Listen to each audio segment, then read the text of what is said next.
it says making a map using Dungeon Draft. It's very simple. You really don't have to do much. You just launch it. You can look online for kind of guides and stuff. I guess this is kind of a guide. But it's not too difficult. All you pretty much have to do is... Why is this so complicated? Not this app, but my thing. All you gotta do is just do this, create it. It automatically generates this area, square area. Okay, cool. And if you wanted to, you could make your own... hey, you wanted to make a cave. It's very simple. Dig cave, make it big, small, whatever you'd like. And you just space bar to kind of move around. Enter in, make a large kind of opening. Right? Now, we can diverge into another area. Boom. This place can go here. And then it cuts down here. Maybe this thing kind of circularly connects, but it's maybe it's an ambush waiting for it to happen, and then finally you connect here. Like it's like almost super easy to make maps using this, and you can make like a very interesting area. You walk in. Either way you walk in, you know, maybe there's traps here as well. That way the monsters here, the goblins or orcs or wherever you're trying to go to chase after in the mines or the caves, they can flank you from opposite directions. Maybe you can make it a bit bigger, or you can actually make it like a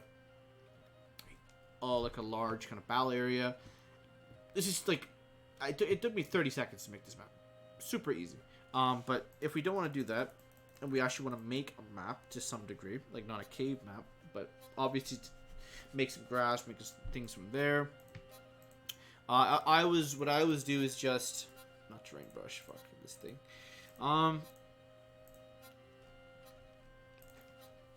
If it's a dungeon that we're gonna go through, I always do this pattern ship tools. Make a little area. I don't like that color. Let's do this. Okay, I don't like the color either. This is good enough. A little opening. We'll then add some, you know, maybe, yeah, let's stick to some stone things. Bing, bang, boom. Bing, bang, boom. Now we have an entrance. We have an entrance to a dungeon, to a maze, or a labyrinth, or anything your mind can think about it. Now we have an entrance. Okay, what leads up above? Well, maybe there's some water. Okay, cool, there's some water here. Let's add some water brushes. Let's do this. And we can put this to the side. And maybe we're gonna curve. We're gonna curve through, and maybe we're gonna add a bridge overhead. And that way, it's gonna be kind of interesting. And what we can do to kind of fit everything in to make it all look nice and pretty is we're gonna go here. We're gonna not do that.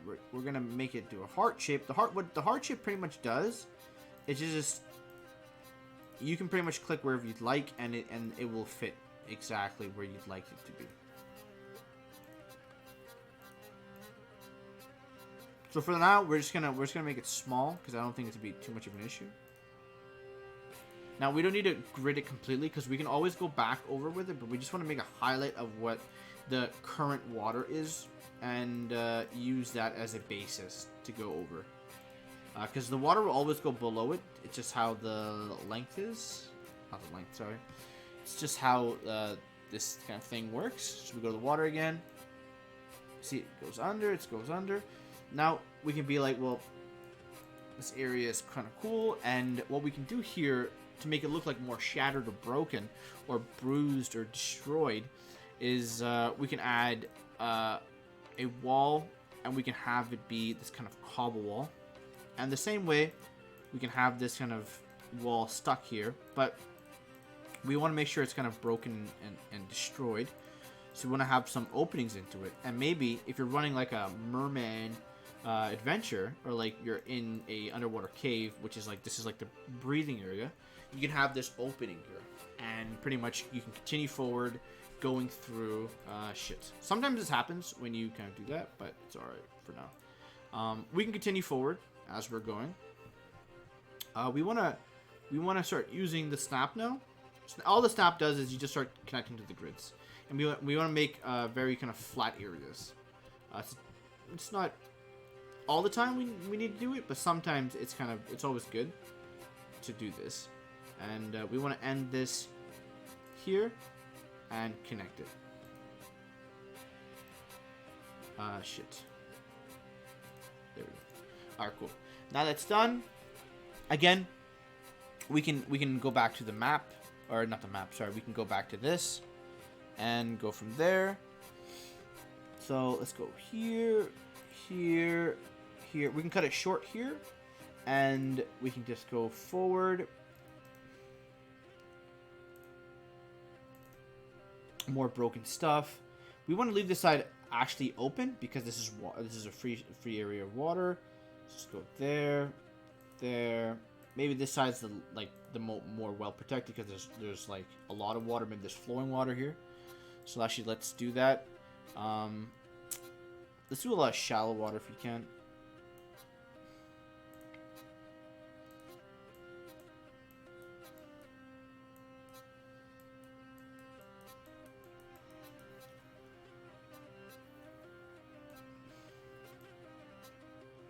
And really, we just want to hug this because we're trying to show that this is an area where we're just pretty much just filled with water. It's broken. We can always add a bridge if we'd like to. And it's just simple. Just go to the objects. We'll find a bridge. It's a broken bridge, so we got to use a bridge that's almost like that. Let's shift it up. And what we can do is we can have some sort of environmental hazards. So players will have to jump, and if they're slowed, it's a bit harder to make. But for now, I guess we can just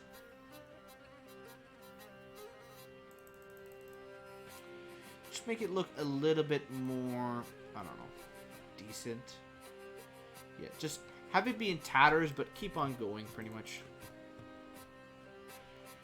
And for this, we'll kind of, you know what? Let's do one of these. This is like more what I want, not that.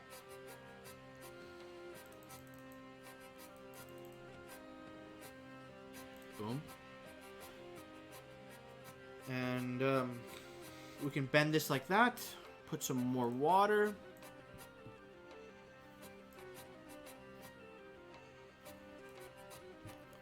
And we can add some terrain to this kind of outside area.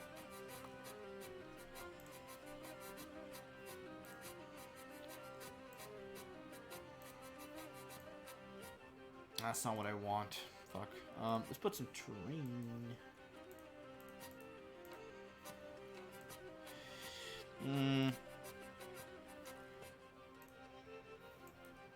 That's not what I want exactly. But let's do grid. Bam.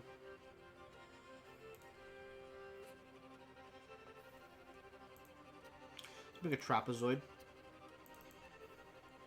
And after that, we're going to do a little bit of snapping. Connect that to that. Goes down here. And just the simplest way to kind of, like, just mend this all is just to add walls. It makes it look less kind of out in the about, makes it look more orderly, makes it look like it's actually a place that was dug out or built or constructed or whatever you'd like to call it. And we can keep on adding the water, and as we go further and further, maybe you want to make this look a little bit more, actually, I keep going saying that. I'm saying that because it's very, I'd like to do that, actually, make it look more sophisticated or look more interesting.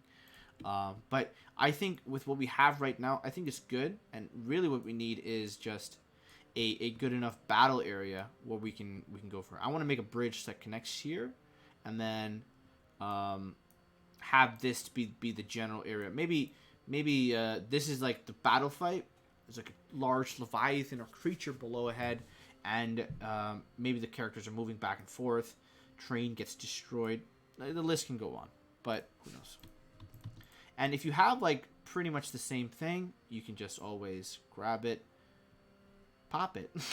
You can just grab it, go from here, bam, easy. We can obviously just slightly. Actually, that's fine. I don't think that should be too much of an issue. Okay. There we go.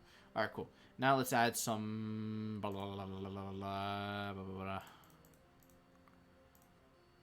Fuck. Where is it? Not roof patterns. Okay, cool. Let's do this. Snap. Boom. Boom. Boom. Boom. Boom. Boom. Boom. Boom. Boom. Okay. We also we want to make sure that these all look broken to some degree. We're not trying to make this look like it survived the test of time. These are very much fractured, destroyed, ruined. A platform of some kind of underground or underwater society, or at least an outpost of some order that once lived here, or like tried to do what they could, but they fell. Boom, bam, go.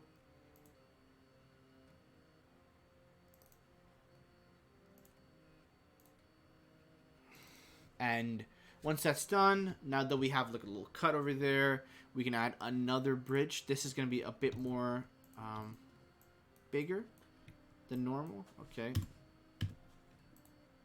Can we move this? Thank you.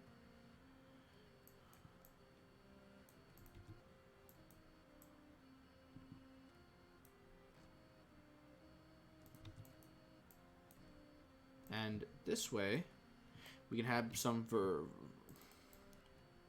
verticality to the game, and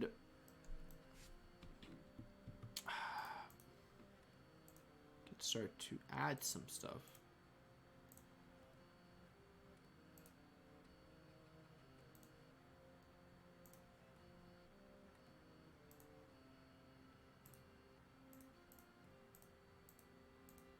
And we want to make sure it looks like there's ridges, because this place is destroyed. This place is not a place where it's built to again, it's not a place that was well defended, because it wouldn't be destroyed if it was.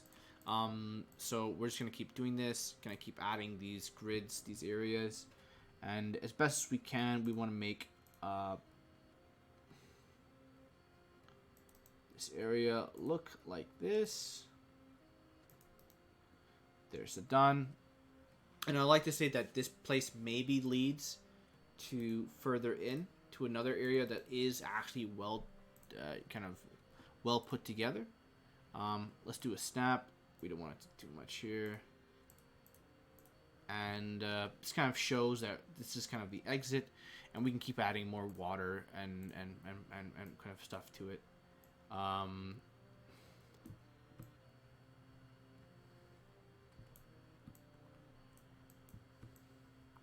And a really cool thing we can do after this is actually, once this is all done, we can start adding,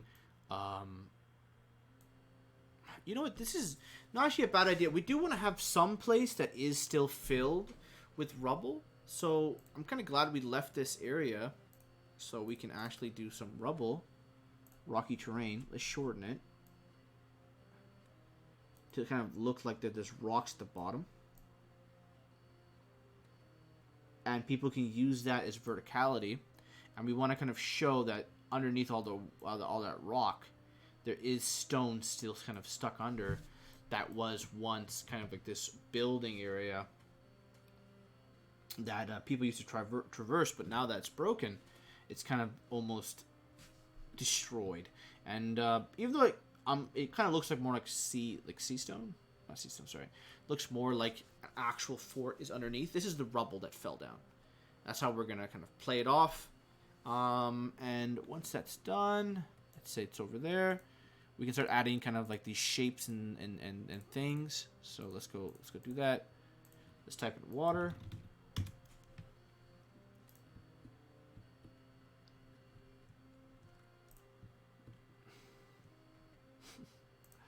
Looks interesting.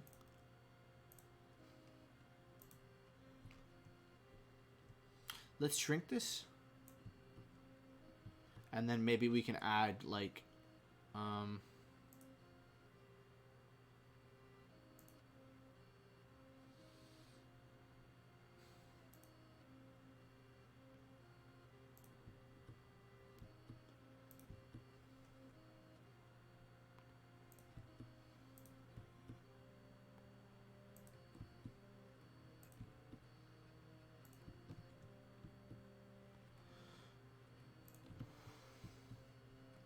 So we can just say the water's coming from the west as well as the north. So all this water is coming down and kind of splashing into this area. And there's a few things we can do to add some verticality to it. Even in the water itself, we need to make lines or walls. Can I? No. All right, cool. I was like, I can do this. Nope, I can't do it. All right.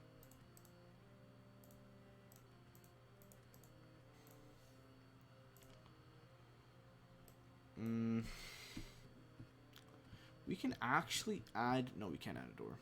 But, we can add windows to these things.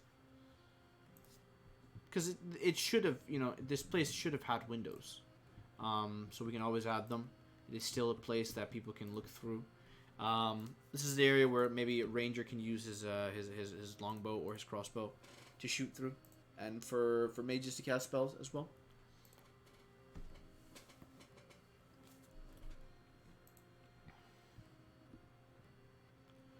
Let's do that. Bang, bang. I want this to be like the most broken part of it, so segmented almost.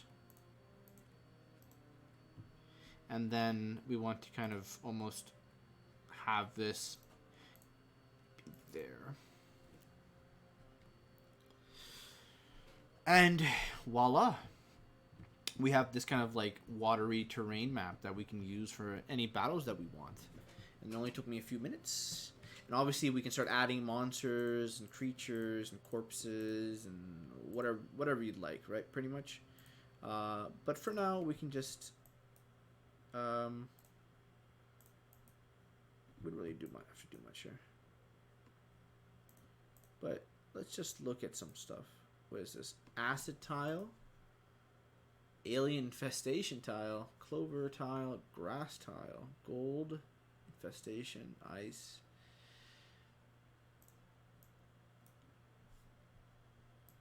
Oh, there it is. Okay.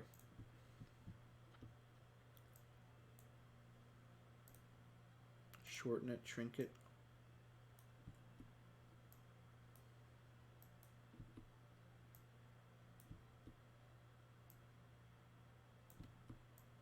These are still foundations. We can still use them to connect a lot of these places together. And people can use these to be a little bit bigger on the area. Obviously this place should be a bit more... Okay.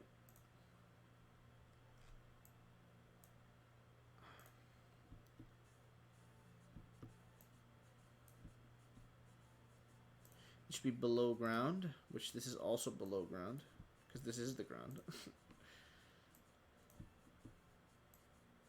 And, yeah. What are we missing here? There really isn't much for us to add upon this. Everything we have is pretty much done. There's not much to add. All we have to do now is add the monsters, add the minions. We need to then start to edit this place, and we can start doing that now. So we just export this. Once we export this, we can just write down water, temple, and go from there. So save. It does it. We're good to go. I have it downloaded. Now I go on Roll20, which I will have to do now. So let's go here. Let's open up this area. Bam. Oh. Water temple. We can even call it a water fort. It doesn't really need to be a temple, but it's definitely a place that we want to use in future encounters where there is maybe merfolk or sanguine or any sort of creature that dwells there. Maybe even a water dragon, right? This is a fort or a temple. Maybe there's gold here that this dragon wanted and pretty much fought. A big mistake I just did, which was pretty much I had grid on. There's gonna be double grid. It's gonna be double gridded because of Roll20.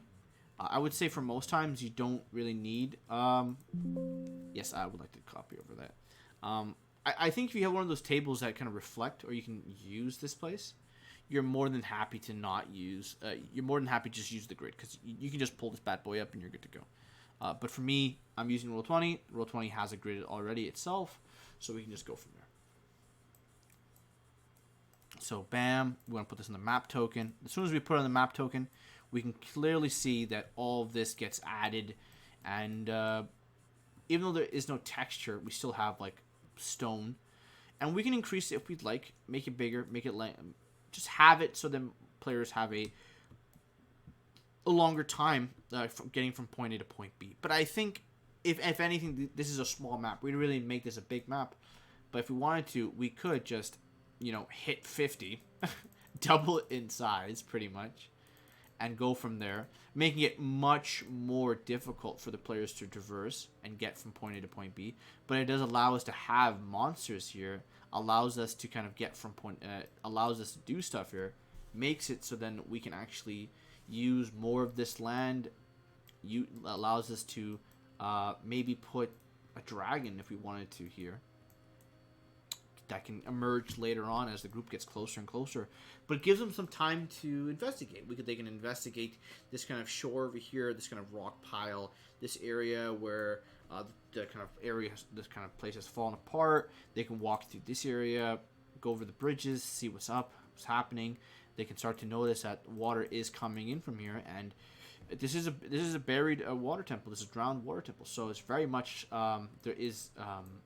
They came from here, so this is probably the exit of a cave, so it probably goes to the shore or goes downwards.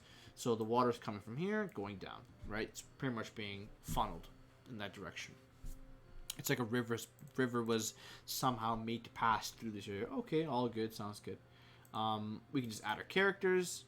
Obviously, we want to make sure we add them on the token selection. That way, they can not be, they're not stopped. We can add Jabal. We can add Misra, Amal. We can add a citizen, because sure, fuck it, why not? A citizen, yeah, that's D&D, baby. Go here, token, temple. Where is this? GM, no, lights. Okay, cool. Polygon, bam, bam, boom. It's a wall. It is very much a wall. So we really don't need to do anything else. If the players are on the other side, they can see it. But otherwise, it's pretty much barren. And, yeah. This way, they can see the path. Same thing with this. It's not the idea that we want to kind of not have them see this, but more or less that, hey, guys, if something goes here, you're not able to see it, and the players can be like, okay, cool. Kind of adds a little bit difference in the game and how it goes for them. Why can't I? This should be large. They should not be able to see it. Transparent. Yes. Yeah, this should be wall. It should be a wall. Okay. Hello. You know what it is I think it's because, all right, let me see here. Dynamic lighting on, and then we're going to put daylight, and then we're going to give all these guys the ability to see vision, and now we can, okay, that was the issue. Most of the time, your characters should be able to see, because you've already set them up. I have to keep redoing this, but fuck, this is really annoying. There's a little few cuts that you can see through. If you want to peek over, you can. And you can keep on going forward. Bing, bam, boom. Right? Oh, shit. That guy became huge. Boom.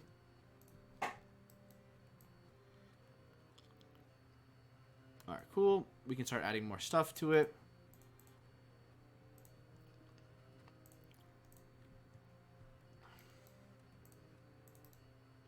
We want to make this place a window. Oh, shit.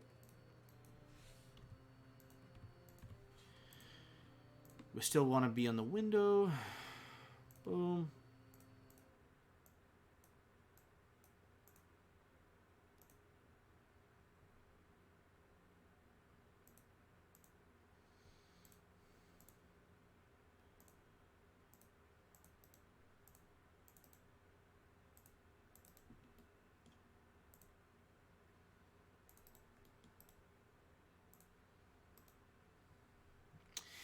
This is a bridge that's not really too much of an issue what they see, because the whole point of the bridge is just to get them from point A to point B. So they're okay if they want to just look through it. This place can go here. This place can go down there. And we're just going to make small changes to the map. And this is actually, if you can afford it, Dungeon Craft, really amazing for any DM who wants to make maps that are a bit more flexible, a bit more custom to their own wants and needs. And on top of that, it allows players to actually enjoy combat a bit more than they would normally do, because a lot of times you don't get to see this type of environment. You just see like a lot of like, well, there's tables and stuff. Okay, cool, blah, blah, blah. There's this, oh shit, that was not how it's supposed to go. And pretty much the players have to be like, okay, well, they don't actually get to see what's happening, but they just have to pretty much be like, okay, well, DM, this is where I can see. Okay, cool, I go from there. And almost like you can just hands off the table, tell the players how it is, and the players will pretty much be like, okay, sounds sick, okay, cool. And if we wanted this to be maybe under the sun, we could have maybe this is an opening into a maybe into a large cove where the sun looks down upon it, and that's why everybody can see it. But otherwise, if this is truly under a drowned temple, maybe the people have whatever the hell they have, water breathing or whatever the case is, you can lower their vision, give them dark vision, or if they don't have dark vision, if you have lights. And if this place is submerged, you'll have to think about another way of moving, and so on and so forth. But overall, the map is done, and we really don't need anything else to kind of go forward. But this is the map. It's pretty much, I'd say it's pretty much cooked, done. We can start adding kind of like monsters and so on, and go from there. But I'd rather not do that because the map itself is good. I was thinking more or less that this could be a potential area where, again, it could be a naval fight, a water fight. It could be a place where this is the reservoir of where a barracks could underneath a fort where the water comes through to kind of clean out the sewers. Maybe this is a sewer area where this is like much more cleaner water, or whatever the case is. Either way, that's that, and I think I'll call it for now because an hour and a half of talking and making, I'd say 3 to 4 maps is a lot. I'll probably come back tomorrow night. Probably do the same thing. Instead, the only difference will be I'll actually be making my own map and go from there. And I'll kind of we'll go from there too. Yeah. You know what? I'll actually use this map for my session that's coming up because I think it'd be good. I think this would be the cove for one of my bandit camps or one of my thief camps, and I'll have them walk through it. And yeah, all right, cool. I'm gonna peace off, and hopefully I'll send these videos up on YouTube so you can watch them later. All right, peace.